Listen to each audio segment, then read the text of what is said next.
Hi, I'm Zibby Owens, and you're listening to Moms Don't Have Time to Read Books.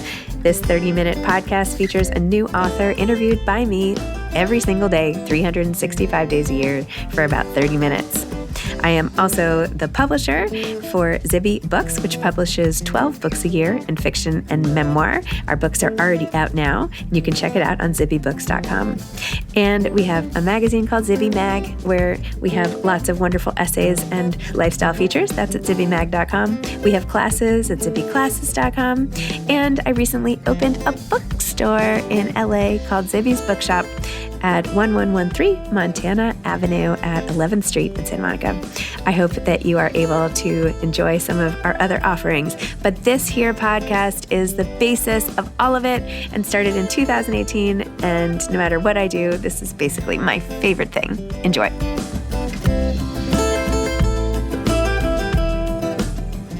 Kim Coleman Foote is the author of the novel Coleman Hill, inspired by her family's experience of the Great Migration from Alabama and Florida to Vauxhall, New Jersey, circa 1916 to 1980s. An award-winning writer of fiction and memoir, Kim's work has appeared most recently in the Best American Short Stories 2022, Iron Horse Literary Review, Echo Tone, and The Rumpus. Major honors include writing fellowships from the National Endowment for the Arts, New York Foundation for the Arts, Fine Arts Work Center in Provincetown, Phillips Exeter Academy, Center for Fiction, Yaddo, McDowell, and Hedgebrook. Kim grew up in New Jersey, where she started writing at the age of 7-ish. Her work focuses on marginalized histories, relationships between Africa and its diaspora, and gender and class. Currently in progress is Saltwater Sister, a novel about Ghana and the transatlantic slave trade, which weaves the stories of 3 young women in the 18th century and present day. Other honors include writing residencies from the Anderson Center, Hambridge, and Vermont Studio Center, a Kim Bilio Fiction Fellowship, and an Illinois Arts Council Fellowship for Creative Nonfiction. Kim also received a Fulbright Fellowship to conduct research about the slave trade in Ghana, where she inadvertently wrote a memoir about her experiences. An avid music lover and dancer, Kim created an online radio show dedicated to Congolese and African pop music. She can be found blogging and singing there as her alter ego, Kimmy Kimiana. Kim received an MFA in creative writing from Chicago State University and a BA in sociology and anthropology, concentration in Black studies from Swarthmore College. Welcome, Kim. Thank you so much for coming on Moms Don't Have Time to Read Books to discuss Coleman Hill, a novel. Thank you for having me.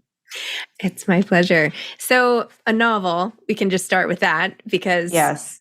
Let's talk about the form of the book. And is it a novel? Is it, you would talk a lot in the back, autofiction, talk about that to start because this is a family story. Yeah, so it wasn't a novel at the beginning. It basically started with me as a little girl in the 1980s in New Jersey, which is where I grew up. And hearing my mother and her siblings and her aunts tell stories about their childhood in Vauxhall, New Jersey, so much that I thought I was an honorary member of the town itself. But I used to hear things about like ice boxes and listening to radio shows, so different from my own upbringing, in the 80s. And I also heard about their tales of abuse, and they used to laugh at some of those things. And it made me curious, why are you laughing at pain? And then they also couldn't seem to see why certain people were like they were as adults, who'd gotten abused when they were little kids. And so I'd always been fascinated by exploring those connections and the patterns that I was seeing as a child in my family. And it wasn't until I was in my MFA program back in 2004, I had an assignment for a creative nonfiction course to write a story based on a photograph. And I chose one of my grandfather's 3 sisters as little girls, which is in the book. I saw it. And yes, on page 27, okay. I know now. Yep. And the voice of the middle one literally spoke to me and said, I ain't afraid of that man or his camera. And I was like, what? Okay. Because usually when I write fiction, even though it's creative nonfiction, when I'm writing, I usually see scenes like movies, and then I have to use words to describe what I'm seeing. So her voice just powered through, did not shut up. I got a pen and a notebook and wrote down. And so that whole section came out in about 10 minutes. And I was like, oh my God. So that was actually the beginning of the book, but it still even wasn't a book at that point. I was thinking that, okay, I want to write about my family. This is how it's coming out. I felt that was spiritual permission to go ahead and do it. But I was also finishing my MFA thesis, which was a memoir. I had another novel on the table that I was finishing. And so basically I had all these family photographs and decided that I would build stories around them from the anecdotes that I'd heard. And also I'd done genealogical research on my family, but that was just my hobby. It wasn't, again, for a book. So when people ask, how much research did you do? How long did it take you to write? It's a hard thing to answer because it's been literally all my life that this has been percolating. And so the key was actually reading Elizabeth Strout's Olive Kitteridge. When I read that novel, I saw possibilities for a book because Olive is kind of the role of my great-grandmother, who in the novel is called Celia Coleman. And she is just like this force, but also kind of like a dark force where you don't see Olive in every single chapter of the book, but you feel her presence. Everyone is kind of like bouncing off of her. And she gets one or two chapters in the book. And I think that's because her personality is just so intense and curmudgeon-y that you could not be with her for the whole thing. And I saw my great-grandmother as that role in the family to all these stories that I'd heard. And that's when I was like, oh, this is a book. This can be a book, bringing all these tales together, circulating around her. Wow. Well, you also talked about to your point about the research, that you had a dream that buildings were falling down and that it gave you the permission to go in and get the archives and, the hidden Bibles and everything. It actually didn't give me the permission. I wanted to go in the house. I didn't care about it was my family who didn't want to go, so I just kept having these dreams and that was just reinforcing. And I kept calling my family because I was living in Washington, D.C. at the time. So I couldn't easily access the house. And so I had to call my family and be, please go in the house. There's something in there. Your aunt told you that there are pictures and Bibles. They're like, oh, don't believe her. She lies about everything. And then my family calls me up one day and they're like, oh, guess what? We went into the house. And I'm like, yes. Guess what we found? I'm like, what? We found pictures. Oh my God, yes. So I was luckily able to make a visit to Jersey and go in the house. I mean, probably not that long, weeks before it was torn down. And no one had found the Bible. So my aunt said that they were in her bedroom on her bedpost. I went straight to the bedroom. The Bibles were there. I grabbed them. So all of the stuff would have been lost, thrown away, trashed. We had these beautiful painted photographs of my great-great-grandparents, with these huge photographs, which would have been lost. And one actually appears in the book. And so for me, those were valuable. Other relatives might have been searching for like, oh, I want something to sell, some coins or like gold or whatever, jewelry, but for me, the heirlooms for the family, those are really valuable and important. Wow. It's just amazing to think how much gets lost all the time. Yes, all the time. About ourselves, about other people. I mean, yes. It's a miracle to even capture anything. But yeah, because people don't, again, think that certain things are important. I mean, I'm someone, I've always had this avid interest in history, and maybe it's because as a little girl, again, I heard all these stories about a different time period. And so for me, it was always just fascinating being able to step back in time and touch artifacts that, people from a bygone era had lived, like shoes and everything. So that was just always fascinating. But I know like not everyone has that same passion or interest. So when they see these old photographs, like, oh, we don't know who this is. This, doesn't matter to me anymore. So we just get rid of it. When my grandmother passed away, my cousins were like, does anybody want all these pictures and boxes? And I was like, yes, yes, I do. I want everything. And I want to like shove them. They're all like scattered, in any extra place I can find. Cause I'm like, how can we, even recipe cards from my other grandmother. Yeah. Like I want it all, the handwriting, all of it. Exactly.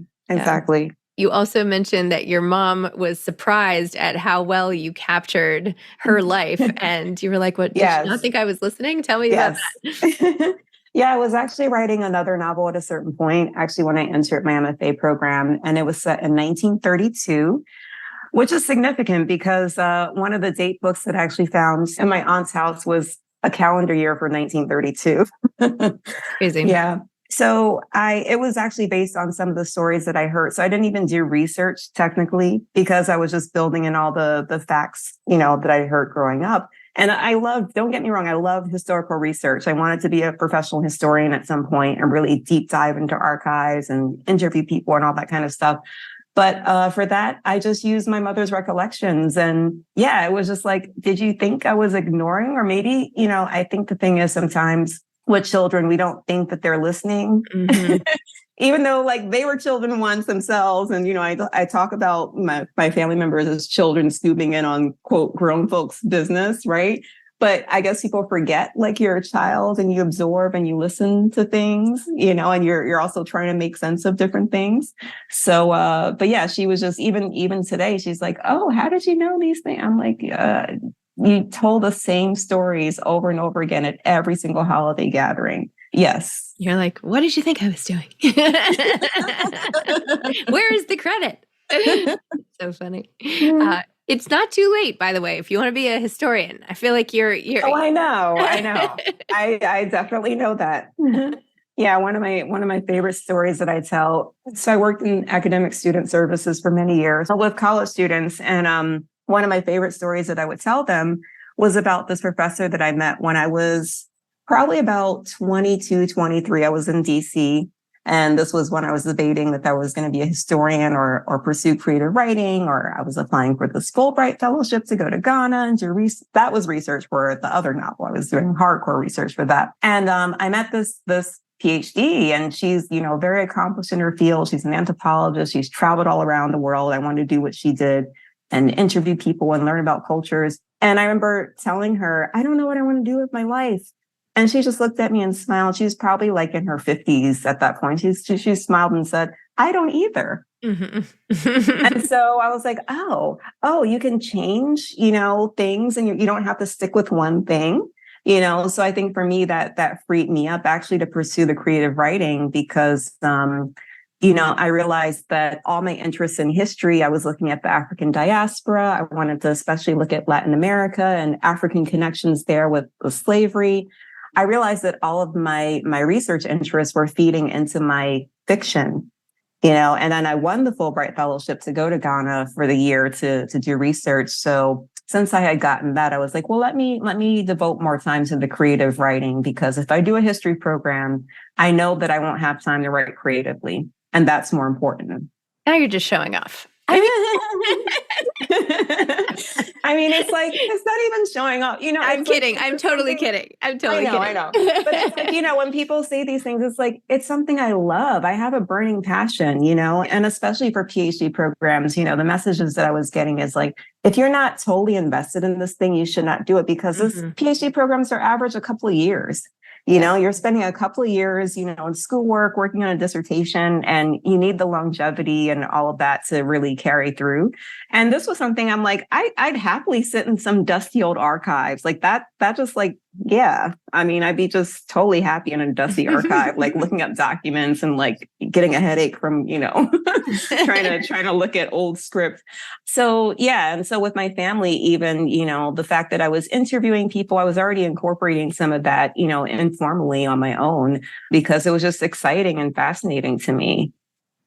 And one thing that you did through the retelling of all the stories is capturing the voice in which the narrator perhaps was speaking, or you have your style sort of progresses throughout the narrative of how the voice itself is developing. Talk about that. Yes. So it was almost accidental, because that very first narrative came out in the first person, I. Mm-hmm. Then when I started the other stories, they were in third person, but then this you voice came in. So there's 3 sections that are narrated from the second person, you. And I don't even remember how I chose that, but it just felt really natural, because originally they all started with the same refrain and ended with the same kind of summary wrap up. And I did that because it was almost, so it's looking at 3 generations of alcoholism in the family. And for me, it was almost like the same person was just kind of repeating, even though they lived at the same time, all 3 women. It was like the same person was just kind of repeating and kind of recreating that thing. And so the you voice felt really, really natural for that. But, along through the years, I've been reading various novels with these different voices, for the first time, not realizing, oh, you can write a whole novel using the second person, and then I was exposed to a novel written in the collective first person, we, so after reading that book, I actually wrote the first section of Coleman Hill, which is from the we perspective, because I was like, oh, you can do that. Oh, that's so cool. I didn't know that.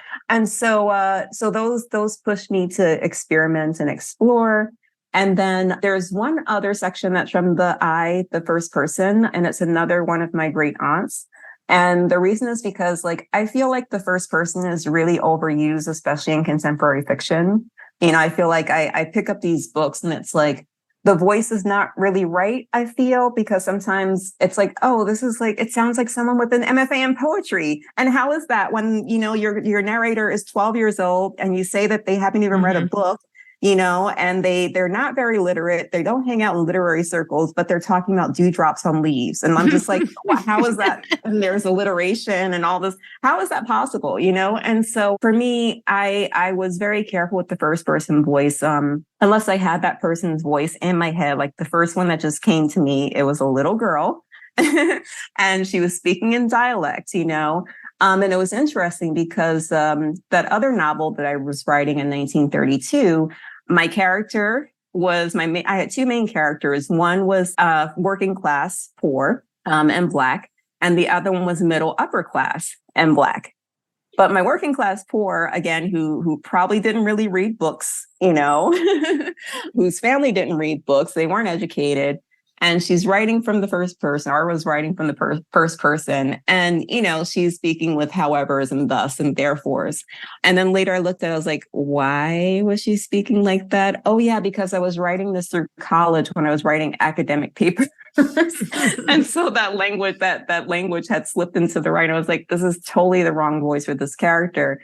So when the pose, the first part of Coleman Hill came out, I was like, this is the voice that I should have been writing in, right? But maybe at that point I was like, well, this voice is not sophisticated enough because this is considered like, quote, bad English, but it's an English that these people spoke, that I myself spoke when I was a little girl, growing up at home, that my friends spoke at school. I grew up in a predominantly Black town in Jersey, that we spoke on the playground, and there's poetry in this way that we speak, right? And I wanted to honor that and respect that.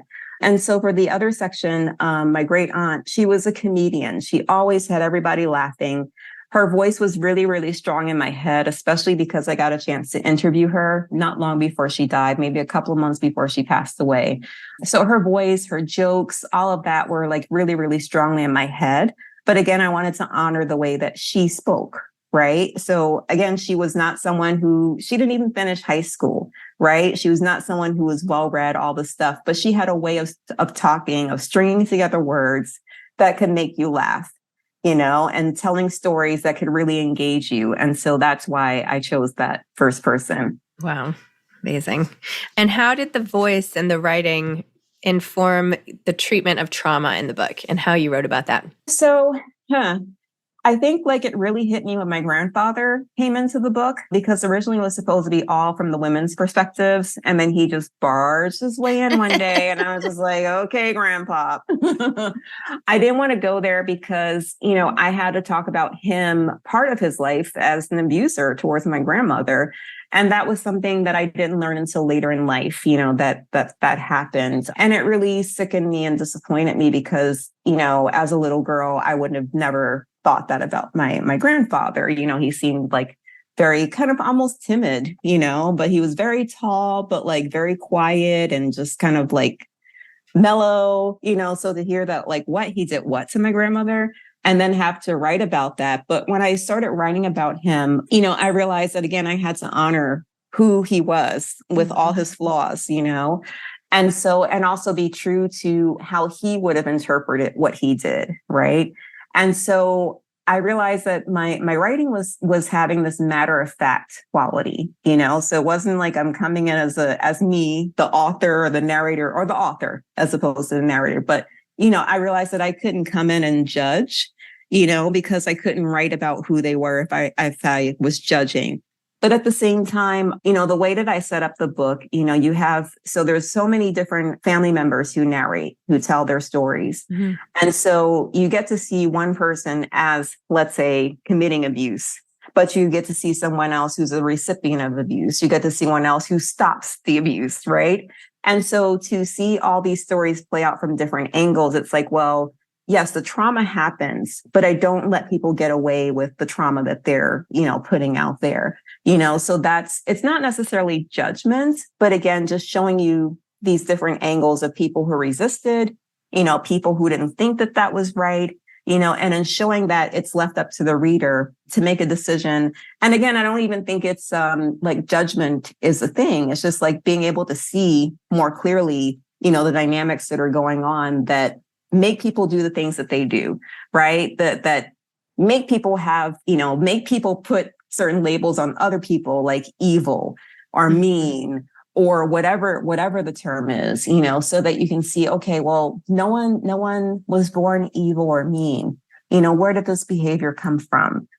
So really looking at the roots of that. Wow. So what do you most want people to know about your family? I want to know just how they lived, how the North was to them, especially, because coming up from the South, like the North was presented as kind of a promised land, just as it was for immigrants coming from Europe at the time, with the whole image of the streets paved with gold, and especially for Black folks escaping the South, it's like, okay, there are very dangers to your personhood living in the South at that time under segregation.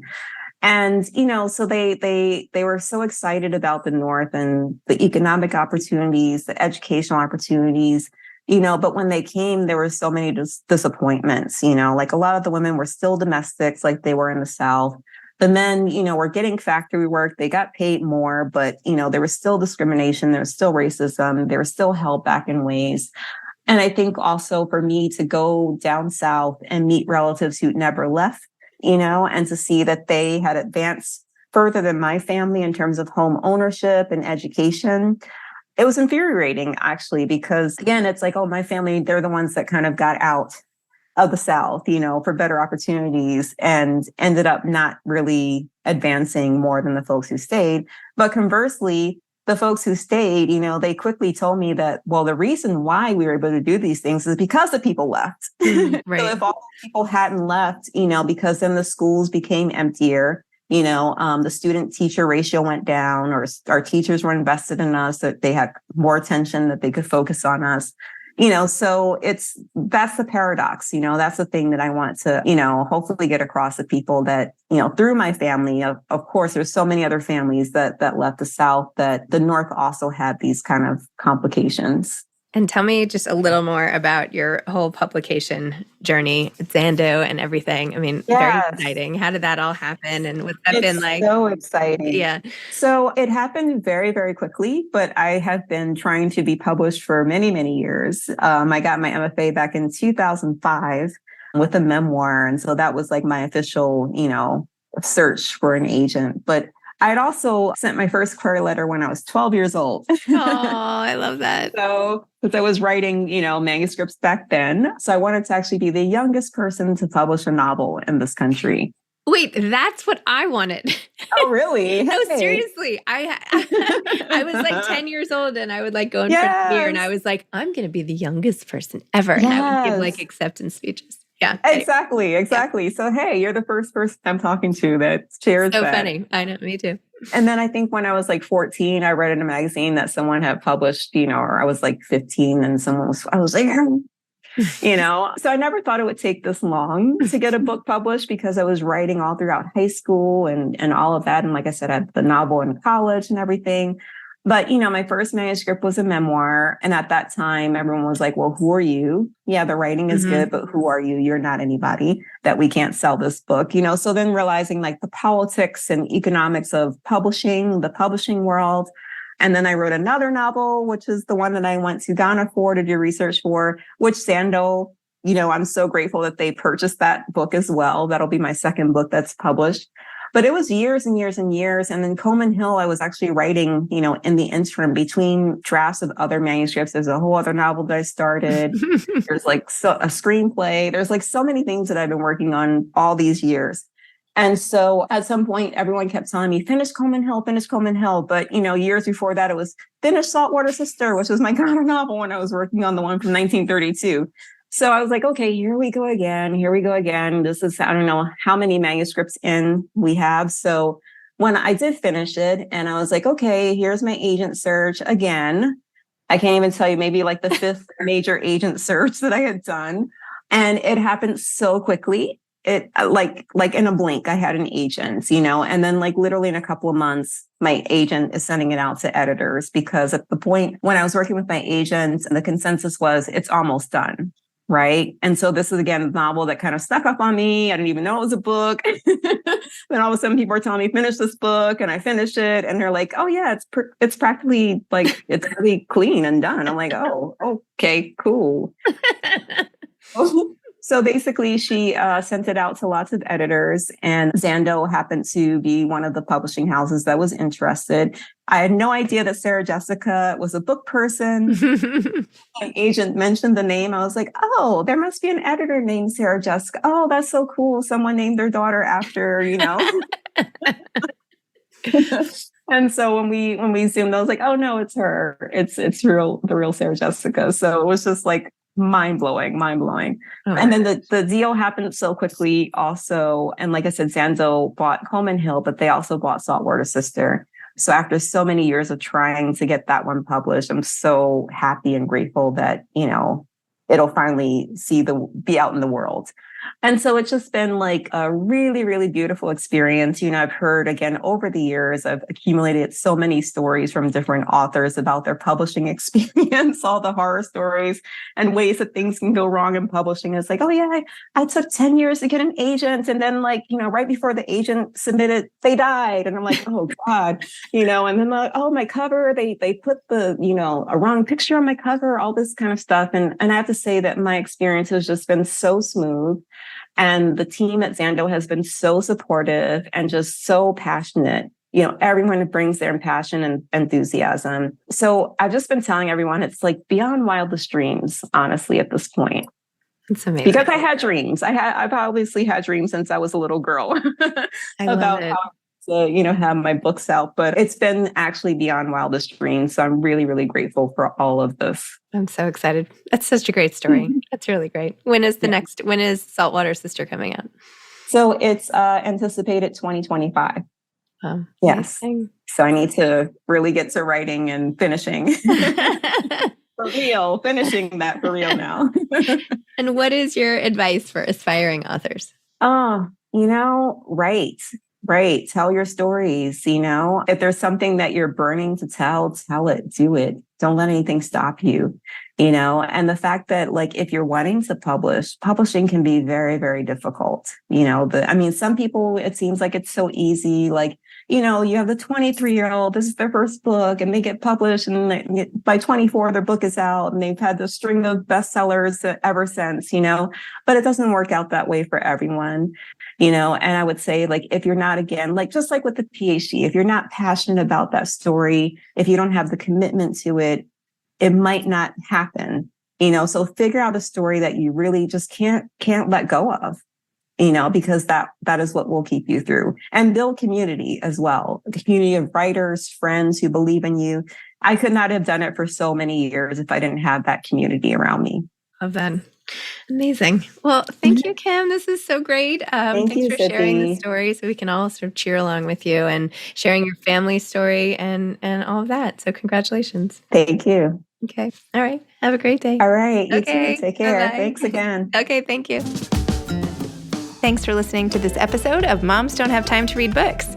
Don't forget to follow me on Instagram at Zibby Owens and at Moms Don't Have Time to Read Books. Also sign up for my newsletter at zibbyowens.com and sign up for my virtual book club and meet lots of authors on Zoom every other week. Thanks so much to Steve and Ryan at Texture Sound for the sound editing. And thank you to Morning Moon Productions for providing this fantastic intro and outro music.